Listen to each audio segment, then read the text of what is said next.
qu'est-ce qui se passe? Amen. Qu'est-ce qu'il y avait dans Abigail? Alléluia. Quelle est cette capacité qu'avait Abigail de rester dans un mariage, maman Olympe, là où un homme était dur comme Nabal? Je pense que lorsqu'on demande à nos sœurs ici, si vous avez un homme comme celui-là, alléluia, alléluia. La Bible nous dit il était méchant. Amen. Il était méchant. Quand on parle de la méchanceté, c'était vraiment méchant. Mais Abigail n'a jamais demandé pardon. Abigail, plutôt, excusez-moi, n'a jamais demandé le divorce. Amen. Excusez-moi. Alléluia. Son nom était Nabal. Et voilà cette histoire où a commencé. Cet homme était fort riche. Alléluia. Mais ses brebis, c'était au temps où il tondait le brebis. Alléluia. Alléluia. Amen. Mais maintenant, David venait, alléluia. Parce que au temps où Nabal avait envoyé ses serviteurs dans le désert, c'était David qui protégeait les serviteurs. Amen. Et maintenant, c'est maintenant le tour où David est en train de manquer quelque chose à manger. Alléluia. David était dans la 17. Amen. David manquait quelque chose. Et David s'est souvenu. On nous parle de Nabal qui est en train de tondre ses brebis. C'est le jour de joie. Amen. Parce que dans leur époque, ce n'est pas comme notre époque aujourd'hui. Si vous allez dans le province, là où on tond les brebis, alléluia. Mais à leur époque, c'était la joie. Et David est venu, alléluia, il a envoyé ses serviteurs. Mais Nabal a refusé. Mais ce qui me préoccupe, alléluia. Savez-vous que Nabal connaissait David? Amen. Un prophète est méprisé chez lui. Amen. Un serviteur ou une servante de Dieu, lorsque tu as l'Esprit de Dieu en toi, tu seras méprisé. De même manière, Jésus-Christ a été méprisé. C'est pour cela qu'il n'y a eu pas de miracle dans son village. Alléluia. Non, il a été méprisé. Pourquoi? Parce qu'on connaissait son caractère. Parce qu'on connaissait, alléluia, ses erreurs. Amen. Amen. Mais et pourtant, la Bible dit ceci, je vais vous montrer. Au verset 10, Nabal répondit au serviteur de David, qui est David, qui est le fils d'Isaïe? Donc ça veut dire qu'il connaissait David. Alléluia. Comment tu peux dire qui est Esther et qui est son père si tu... donc tu me connais. Alléluia. Nabal connaissait David. Et le fait de connaître quelqu'un, amen. Mais Nabal connaissait David, l'ancien David. Parce que David a changé de statut. Aujourd'hui, quelqu'un qui connaît prophète Christ qui est là, alléluia, on peut te négliger, papa. Mais aujourd'hui, tu n'es pas le même Christ qu'on avait dans 15 ans. Alléluia. Maman Elsa, tu n'es pas la même personne. Alléluia. Parce qu'il y a l'onction qui joue maintenant. Hey, alléluia. Un prophète est méprisé. Amen. C'est pour cela qu'il n'y a pas de miracle. Parce que si tu ne crois pas en moi, si tu n'as pas confiance, alléluia. Mais comment mes prières peuvent agir en toi? Alléluia.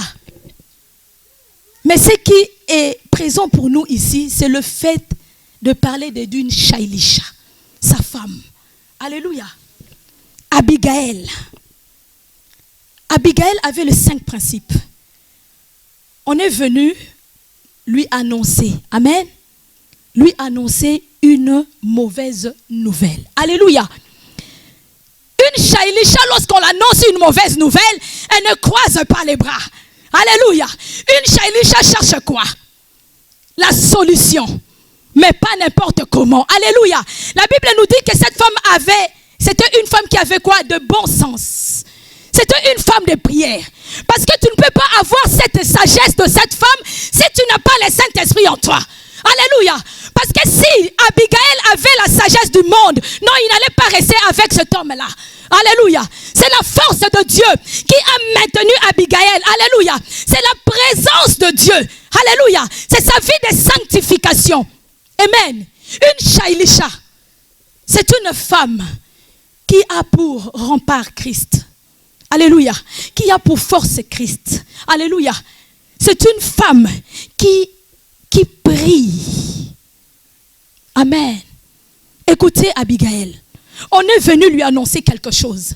La Bible nous dit, écoutez, Abigail a pris aussitôt, amen, 200 pains. Il y avait une boulangerie chez lui, je pense. Alléluia. Abigail a pris aussitôt 200 pains. Hein? Maman Kaniki, toi qui as un restaurant. Tu as un restaurant, non? 200 pains, 2 outres de vin, 5 brebis, toutes préparées, 5 mesures de grains rôtis, 100 grammes, 100 gâteaux. Alléluia. 100 gâteaux au raisin secs et 200 figues sèches. Alléluia. Elle chargea cela sur des ânes. Amen.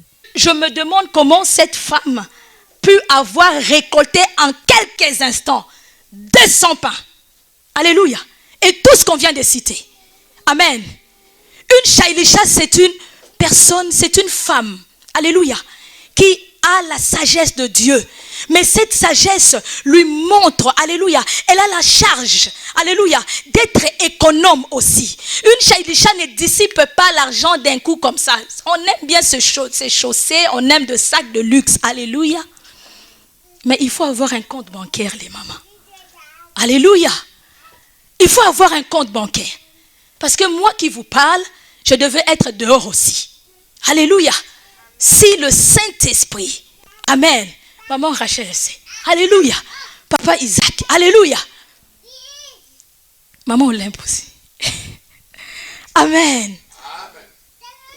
Une Shailisha, c'est une économe premièrement.